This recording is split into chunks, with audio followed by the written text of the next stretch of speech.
Hello दोस्तों, आज के वीडियो में हम लोग डिस्कस करने वाले हैं 50 एमसीक्यू जो कि विलियम वर्ड्सवर्थ पर बेस्ड होंगे और उनकी लाइफ एंड बायोग्राफी को डिस्कस करेंगे। तो बहुत ही बेहतरीन क्वेश्चन होने वाले हैं यहाँ पर। एक बार इनको आप रिवीजन के तौर पे बहुत ही फास्ट पढ़िएगा और इनकी पूरी लाइफ की बायोग्राफी जो है वो इस वीडियो में कवर की गई है। आइए डिस्कस करते हैं। तो जैसे आपको पता है, पहला क्वेश्चन नंबर है विलियम वर्ड्सवर्थ वॉज बर्न इन, इनका जन्म कब हुआ था? तो आपको पता है 1770 में इनका जन्म हुआ था। 1770 में इनका जन्म हुआ था, पता है। और इनकी जो डेथ हुई थी, ध्यान रखना दोस्तों, आपको पता है कि 1770 में इनका जन्म हुआ और जो डेथ हुई है वो 1850 में हुई है। ठीक है डियर। तो विलियम वर्ड्सवर्थ का जन्म 1770 में और डेथ 1850 में हुई है। नेक्स्ट क्वेश्चन की बात करेंगे दोस्तों। नेक्स्ट क्वेश्चन है Wordsworth was burn in the, इनका जन्म कहाँ हुआ था, है ना। अब इन्हीं लेक पोएट भी कहते हैं, लेक पोएट भी कहते हैं, तो इसे कह सकते हैं आप लेक डिस्ट्रिक्ट, यानी कि ऑप्शन ए में आपको प्रेफर करना होगा। अब बात करेंगे ये कब, इनकी मृत्यु कब हुई थी, तो आप कह सकते हैं कि 1850 में। अभी अभी आप पढ़े हुए हैं 1850 में। नेक्स्ट क्वेश्चन की बात करते हैं दोस्तों। तो वर्ड्सवर्थ बिकम पोएट लॉरिएट, ये पोएट लॉरिएट से कब बने थे, ये इंपॉर्टेंट क्वेश्चन है, ये चीज़ ध्यान रखना दोस्तों, इसको नोट डाउन कर लीजिएगा, है ना। Wordsworth became poet laureate, Robert Saudi के बाद इन्हें पोएट्स लॉरिएट बनाया गया, वो 1843 यानी कि 1843 में, 1843 में। ठीक है दोस्तों, यानी 1843 में। क्लियर। चलो नेक्स्ट क्वेश्चन की बात करते हैं दोस्तों। वर्ड्सवर्थ सिस्टर वॉज, वर्ड्सवर्थ की सिस्टर का क्या नाम था? तो वो डोरथी वर्ड्सवर्थ थी। उनका क्या नाम था दोस्तों? डोरथी वर्ड्सवर्थ थी। तो ऑप्शन कौन सा होगा आपका? ऑप्शन वी होगा। ठीक है। चलिए नेक्स्ट क्वेश्चन की बात करते हैं। वर्ड्सवर्थ स्टडीड एट, इनकी पढ़ाई कहाँ हुई है? क्या ऑक्सफोर्ड कम या कैम्ब्रिज, या फिर जो है दोस्तों आप कह सकते हैं हार्वर्ड, या फिर येल यूनिवर्सिटी। तो आप कहेंगे कैम्ब्रिज यूनिवर्सिटी में इनकी पढ़ाई हुई है। किस यूनिवर्सिटी में? कैम्ब्रिज यूनिवर्सिटी में। तो ऑप्शन वी ठीक होगा। नेक्स्ट क्वेश्चन की बात करते हैं। वर्ड्सवर्थ वाइफ वॉज, वर्ड्सवर्थ की वाइफ कौन है? वो है मैरी हचिंसन। ये भी पॉइंट्स नोट कर लीजिएगा। Who was the wife of Wordsworth? आप कहेंगे मैरी हचिंसन। मैरी हचिंसन जो हैं वो वर्ड्सवर्थ की वाइफ हैं। Next, Wordsworth travel to France during, अब ये फ्रांस कब गए थे, किस दौरान गए थे? तो ये फ्रेंच रिवॉल्यूशन के टाइम पे गए थे और वहाँ पर एनेटी वेलोन से इनका अफेयर चला था। वहाँ पर जो है इनकी शादी भी हुई थी। एनेटी वेलोन से शादी तो नहीं किया था दोस्तों, लेकिन उनका अफेयर था और फ्रांस में ही। और साथ ही साथ ये भी बता दें आप लोगों को कि जब ये फ्रेंच रेवोल्यूशन यानी फ्रांस की क्रांति जब चलने लगी थी, तो वहाँ से उस समय ये वापस आ गए थे। लेकिन बाद में पता चलता है कि इनकी 1792 में जो एनेटी वेलोन है, मैं यहाँ लिख दे रहा हूँ दोस्तों, मैं लिख दे रहा हूँ एनेटी वेलोन, यानी कि ANN ETT और एनेटी वेलोन, VALLON, वेलोन। ठीक है ना। अब इनसे जो एक डॉटर होती है दोस्तों, यानी कि एनेटी वेलोन से एक डॉटर होती है, उसका नाम है दोस्तों, ध्यान रखना, वो कैरोलिन नाम है, CAROLINE, ये कैरोलिन नाम है। ठीक है, ध्यान रखना दोस्तों। तो ये फ्रेंच इनको कह सकते हैं कि वर्ड्सवर्थ को नहीं पता होता है बाद में, हालांकि ये अपनी डॉटर के लिए बहुत कुछ करते हैं, है ना। ठीक है, यहाँ तक समझ में आ गया। चलिए अब बात किया जाता है दोस्तों नेक्स्ट क्वेश्चन की। नेक्स्ट क्वेश्चन है Wordsworth lost both parents by the age of, अपने दोनों माता पिता को खो दिए किस एज के बीच में? तो आपको पता है कि इनकी माता का नाम क्या है और पिता का नाम क्या है? तो इनके माता का नाम जॉन वर्ड्सवर्थ है, जॉन वर्ड्सवर्थ। ध्यान रखना, माता का नाम क्या है? जॉन वर्ड्सवर्थ, JOHN, और इनके पिता का नाम जॉन वर्ड्सवर्थ है और माता का नाम एन कुक्सन है। ठीक है, ध्यान रखना दोस्तों, एनी कुक्सन है। ठीक है, एन कुक्सन है, ये ध्यान रखना, कुक्सन, ये इनकी माता का नाम हो गया। अब बात करते हैं दोस्तों कि इनका जो है इनके माता पिता कितनी साल की अवस्था में जो है वो जो है चल बसे, यानी कि उनकी डेथ हो गई। तो वर्ड्सवर्थ कितने साल के थे? तो एक बात तो यहाँ पर डिफाइन कर लीजिए दोस्तों कि एनी कुक्सन जो है वो 1778 में एनी कुक्सन यानी इनकी माता का देहांत हो गया। 1778 में 1778 में इनकी माता की जो है डेथ हो गई थी। तो अभी तो विलियम वर्ड्सवर्थ की जो जन्म हुआ है वो 1770 में हुआ है, तो 8 साल बाद इनकी माता का देहांत हो गया है ना।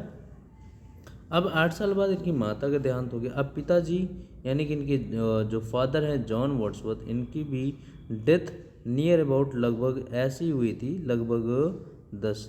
तो कुल मिलाकर के हमें लग रहा है कि ये आपका 15 ईयर्स की एज में, यानी कि Wordsworth lost both parents by the age of 15, यानी कि 15 साल की एज में वो जो है अपने माता पिता को खो दिए थे। Wordsworth home region is also called, Wordsworth का जो होम रीजन है उसे किस नाम से जानते हैं? तो वो कहते हैं लेक्स, द लेक्स के नाम से जाना जाता है। चलिए वर्क्स ऑफ वर्ड्सवर्थ की बात करते हैं। अब आइए कुछ वर्क्स की बात कर लेते हैं वर्ड्सवर्थ के। लिरिकल बैलेट्स कब पब्लिश हुई थी दोस्तों? तो लिरिकल बैलेट्स की बात करेंगे तो ये 1798 में पब्लिश हुई थी। ये इंपॉर्टेंट है, ध्यान रखना, 1798 1798 में पब्लिश हुई थी। अब बात करते हैं हम जरा क्वेश्चन नंबर 12 की, कि वर्ड्सवर्थ को ऑथर्ड लिरिकल बैलेट्स विथ, ये जो लिरिकल बैलेट पब्लिश हुई थी दोस्तों 1850 में, ये 1850 में लिरिकल बैलेट जो पब्लिश हुई थी ये किसके सहयोग से, यानी कि इसमें केवल विलियम वर्ड्सवर्थ का सहयोग नहीं था, इनमें जो है अब बता सकते हैं क्या, शैली, किड्स कॉलेज, बायरन, किसका सहयोग था? तो ये with the help of ST college publish lyrical ballads, है ना, ध्यान रखना दोस्तों। कब, किसके सहयोग से? जो है एसटी कॉलेज के सहयोग से। कब पब्लिश हुई थी लिरिकल बैलेट? 1798 में, 1798 में। अब एक बात और बता दें दोस्तों, जो लिरिकल बैलेट्स है, अब कॉलरेज की बात करें तो कॉलरेज की 4 पोएम्स हैं और वर्ड्सवर्थ की 19 पोएम है। ध्यान रखना दोस्तों, वर्ड्सवर्थ की 19 पोएम्स है। तो टोटल अगर आपसे पूछा जाए कि लिरिकल बैलेट्स में कितनी पोएम है, तो आप कहेंगे टोटल लिरिकल बैलेट्स में जो है 23 पोएम है। ठीक है ना, टोटल कितनी है पोएम है? 23 पोएम है। एक बात और बता दें दोस्तों कि जो ये लिरिकल बैलेट्स के जो 23 पोएम है, इसमें पहली पोएम द एंशिएंट मैरिनर है कि नहीं? ध्यान रखना, the rhyme of ancient mariner है दोस्तों। क्या है? The rhyme of ancient mariner है, ये जो कि एसटी कॉलरेज की है लिरिकल बैलेट्स में, है ना। और जो लास्ट पोएम है वो लास्ट पोएम है कि a few miles above Tintern Abbey, जो कि वर्ड्सवर्थ की है। याद रहेगा दोस्तों, है ना, ये चीज़ याद रहना चाहिए। और कॉलेज की 4 पोएम कौन कौन सी है? तो उसमें ध्यान रखना, पहली पोएम तो आपको याद हो गई कि rime of the ancient mariner है, और दूसरी पोएम है दोस्तों the foster mother's tale, the foster mother's tale. और ध्यान रखना जो तीसरी पोएम है द नाइटिंगल की बात करेंगे, the Nightingale a conversational poem है। और जो चौथी पोएम है वर्ड्सवर्थ वो है डंजियन, ध्यान रखना देखो, डंजियन। ठीक है, चलिए नेक्स्ट क्वेश्चन की बात करते हैं। तो ऑप्शन सी इसका करेक्ट होगा दोस्तों। आगे हम बात करते हैं Wordsworth long autobiographical poem is. अब वर्ड्सवर्थ की लॉन्ग ऑटोबायोग्राफिकल पोएम कौन सी है? लॉन्ग ऑटोबायोग्राफिकल पोएम, है ना, तो उसे आप कहेंगे द प्रिल्यूड, ये द प्रिल्यूड, है ना। तो वर्ड्सवर्थ की लॉन्ग ऑटोबायोग्राफिकल पोएम कौन सी है? द प्रिल्यूड, ऑप्शन सी होगा। ठीक है दोस्तों, ऑप्शन सी होगा। चलिए नेक्स्ट की बात करते हैं क्वेश्चन नंबर 14 की। Which of these is by Wordsworth, which of these is by Wordsworth के द्वारा कौन से? Ode on a Grecian urn, daffodils, Ozymandias, La Belle Dame, है ना। तो आपको डैफोडिल्स यहाँ पर तो ध्यान रखना दोस्तों, यहाँ पर विच of these is by Wordsworth, वो है आपका डैफोडिल्स। ऑप्शन कौन हो जाएगा? ऑप्शन हो जाएगा dear B option. Next question की बात करते हैं, क्वेश्चन नंबर 15 की बात करें दोस्तों, तो the solitary reaper is set in, जो सोलिटरी रीपर है ये कहाँ पर जो है सेट हुआ, प्लेस का नाम पूछा, आयरलैंड, स्कॉटलैंड, वेल्स, इंग्लैंड। तो इसका जो करेक्ट आंसर है वो है स्कॉटलैंड। सॉलिटरी रीपर वो कहाँ सेट हुआ, यानी कहाँ से उसे प्रोड्यूस किया गया है, कहाँ वो जो है इस्टेब्लिश किया गया है, यानी कि बनाया गया है, तो आप कहेंगे स्कॉटलैंड में। ऑप्शन वी करेक्ट होगा। Tintern Abbey is based on the river Thames, Wye, Avon, है ना, क्लाइडे। तो टिंटन एबे जो है Wye is based on the river Wye, है ना, वेई रिवर। टिंटन एबे किस नदी पर बेस्ड है? बेस्ड ऑन द रिवर वेई रिवर पर बेस्ड है टिंटन एबे। अब बात करते हैं दोस्तों, अगर हम बात करें लूसी पोएम की, किस पोएम की बात करें दोस्तों? लूसी पोएम की बात करें तो Lucy poem refers to a real cousin, a fictional girl symbolise nature, a queen, a servant. तो यहाँ पर फिक्शनल की बात करेगा दोस्तों, है कि नहीं? तो ऑप्शन कौन सा हो जाएगा? ऑप्शन आपका बी हो जाएगा। ये चीज़ ध्यान रखना, जो लूसी पोएम है वो रिफर्स करता है फिक्शनल गर्ल को, सिम्बलाइजिंग नेचर, जो किसको सिम्बलाइज करता है? नेचर को रिप्रेजेंट करता है। आइए नेक्स्ट क्वेश्चन की बात करते हैं। Wordsworth famous phrase spontaneous, Wordsworth का एक फेमस फ्रेज है स्पॉन्टेनियस ओवरफ्लो अपीयरेंस इन, स्पॉन्टेनियस ओवरफ्लो अपीयरेंस इन। अब ये किस में है? प्रीफेस टू लिरिकल बैलेट्स में, प्रीफेस टू लिरिकल बैलेट्स में है। ठीक है दोस्तों, चलिए नेक्स्ट क्वेश्चन की बात करते हैं डियर। नेक्स्ट क्वेश्चन की बात करेंगे, द पोएम, ध्यान रखना दोस्तों, the poem ode to duty, the poem ode to duty so Wordsworth, क्या वर्ड्सवर्थ क्या शो करता है? तो वर्ड्सवर्थ की डिसिप्लिन को शो करेगा दोस्तों। वर्ड्सवर्थ की क्या शो करेगा? डिसिप्लिन को शो करेगा। तो यहाँ पर मोरल डिसिप्लिन और टू ड्यूटी, है ना। तो इससे एक क्वेश्चन भी बनता है दोस्तों, ड्यूटी से अगर क्वेश्चन की बात करेंगे तो ये क्वेश्चन भी बनता है कि जिसे वर्ड्सवर्थ ने डिफाइन किया था, क्या, ध्यान रखना, eastern daughter of the voice of God. Eastern daughter, duty को ही वर्ड्सवर्थ ने ईस्टर्न डाटर बोला है। मैं लिख दे रहा हूँ, ध्यान रखना दोस्तों, ड्यूटी को ही वर्ड्सवर्थ ने ईस्टर्न डाटर बोला है। Eastern daughter, DAUGHTER, eastern daughter बोले हैं किसको? ड्यूटी को। ये चीज़ ध्यान रखना दोस्तों।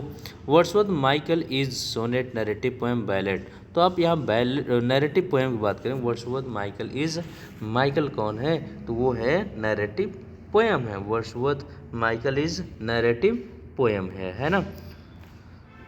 अब एक चीज़ और क्वेश्चन पूछ लेते इससे related, what was the name of Michael's cottage. अब माइकल्स के कॉटेज का क्या नाम है? तो वो इवनिंग स्टार है। तो यहाँ पर अभी हमें ध्यान रखना है, वर्ड्सवर्थ माइकल इज वो नैरेटिव पोएम। ऑप्शन कौन सा सही है दोस्तों? ऑप्शन आपका वी करेक्ट है। नेक्स्ट क्वेश्चन की बात करते हैं। आइए अब कुछ थीम और स्टाइल पर क्वेश्चन ध्यान रखते हैं कि वर्ड्सवर्थ किस तरीके की थीम के बारे में बात करते हैं और क्या उनकी स्टाइल है, फिगरेटिव क्या स्टाइल है। तो Wordsworth is called the poet of, किस तरह के पोएट कहलाते थे? तो रोमांटिक नेचुरल पोएट कहलाते थे। कौन से पोएट कहलाते थे? नेचुरल पोएट कहलाते थे, है ना। अब नेचुरल पोएट्स कहलाते थे कौन कहलाते थे? तो आपके वर्ड्सवर्थ कहलाते थे। नेक्स्ट क्वेश्चन की बात करते हैं दोस्तों। नेक्स्ट क्वेश्चन की, अच्छा एक बात और बता दें दोस्तों, अब अगर बात किया जाए, देखो natural Wordsworth is called the poet of nature poet, है ना। वर्ड्सवर्थ को नेचर पोएट कहते हैं और लेक पोएट भी कहते हैं वर्ड्सवर्थ को। वर्ड्सवर्थ, कॉलरेज, सादी, है ना, यानी कि जो विलियम वर्ड्सवर्थ हैं, एसटी कॉलरेज हैं और रॉबर्ट सदी हैं, इन्हें लेक पोएट के नाम से भी जाना जाता है। Wordsworth believe poetry should use complex language, archaic sound, simple language of common people, Latin style. तो यहाँ पर ऑप्शन सी होगा। वर्ड्सवर्थ हमेशा सिंपल चीज़ों को प्रेफर कर रहे थे, नेचुरल चीज़ों को प्रेफर कर रहे थे, है ना, ऑप्शन सी। वर्ड्सवर्थ एम्फेसाइज्ड किस पर जोर देते थे, नेचर और ह्यूमन इमोशन। तो भाई नेचुरल पोएट हैं तो वो नेचर की चीज़ों पर और मानव की फीलिंग पर ज़्यादा वो जोर देंगे। वर्ड्सवर्थ पोएट्री स्ट्रांगली रिफ्लेक्ट्स, क्या रिफ्लेक्ट करेगा वो, चाइल्डहुड एंड मेमोरी को रिफ्लेक्ट करेगा, क्योंकि जितने भी वो लगभग पोएट्री को मेंशन किए उसमें लगभग अपने मेमोरी और चाइल्डहुड बचपना को डिफाइन किए हैं। According to Wordsworth the origin of poetry के ओरिजिन अकॉर्डिंग टू वर्ड्सवर्थ की बात करेंगे तो उनके फीलिंग की, पावरफुल फीलिंग से आता है। किससे आता है दोस्तों, पावरफुल फीलिंग से आता है, तो ऑप्शन सी हो जाएगा। Wordsworth believe that nature is, क्या हार्मफुल तो नहीं हो सकता, मोरल टीचर, ये हो सकता है दोस्तों कि Wordsworth believe that nature is moral teacher, option B. Next question, question number 27 की बात करें दोस्तों, तो Wordsworth belongs to which generation of romantic poets. ये Wordsworth belong to which generation of romantic poet, किस जनरेशन बिलोंग करते थे, first कह लीजिए, क्योंकि इन्हीं की समय से ही रोमांटिक पोएट्री शुरू हुआ है ना, रोमांटिक पोएट्री शुरू हुआ है दोस्तों, इसलिए इन्हें फर्स्ट कहते हैं, फर्स्ट रोमांटिक पोएट। ठीक है, क्लियर। चलिए next question, Wordsworth believe that children are wiser are closer to nature have pure vision. तो इसमें सारे ऑप्शन ठीक है। वर्ड्सवर्थ बिलीव करते हैं कि बच्चे जो है बुद्धिमान होते हैं, नेचर करीब होते हैं, उनका विजन प्योर होता है, सच बात है ना। चलिए नेक्स्ट देखिए, अगर बात करेंगे, एक टर्म है sports of time is associated with, ये किससे एसोसिएटेड, तो वर्ड्सवर्थ से एसोसिएटेड है sports of time. Next question की बात करेंगे तो क्वेश्चन नंबर 30 है, Wordsworth often wrote in which words from, किस में लिखे हुए हैं, तो ये इन्होंने ब्लैंक वर्ड्स का यूज किया, ये ध्यान रखना। अगर आपसे कभी भी पूछा जाए कि Wordsworth often wrote in which words from, तो आप ब्लैंक वर्ड्स में लिखिएगा दोस्तों, ब्लैंक वर्ड्स में ही लगभग जो है वर्ड्सवर्थ ने जो है लिखे हुए हैं पोइट्री को। अगर बात करते हैं नेक्स्ट, पोएम्स डैफोडिल्स रिपर एवे, ये लिखा हुआ है, कौन कौन सी पोएम है जो वर्ड्स फॉर्म में लिखे हुए हैं, तो यहाँ पर डैफोडिल्स है, रिपर और एवे, टिंटन एवे, ठीक है ना ये, ठीक है दोस्तों। Daffodil describes a field of roses lilies sunflower, daffodil, तो ऑप्शन डी होगा, ये daffodil describes a field of, daffodils को ही डिस्क्राइब करता है। 32 नंबर क्वेश्चन की बात करें, the poet sees the daffodils, है ना, कब देखते हैं, वाइल वॉकिंग एलोन, है ना, the poet sees the daffodils while walking alone. तो ये सब बातें आपको समझना होगा दोस्तों, है ना। नेक्स्ट क्वेश्चन की बात करते हैं, तो in daffodils the daffodils are compare to, किससे, क्लाउड से, स्टार से, वेव से, या अलादेश, तो ये सभी हैं, है ना दोस्तों। भाई क्लाउड भी है, वो अपने मन में घूमता रहता है, स्टार्स भी हैं और वेव्स भी हैं यहाँ पर, ठीक है दोस्तों। तो D, in the solitary ripper the girl sings in which language, किस लैंग्वेज, भाई सॉलिटरी रिपर में लड़की अकेले गा रही थी, तो किस लैंग्वेज में गा रही थी,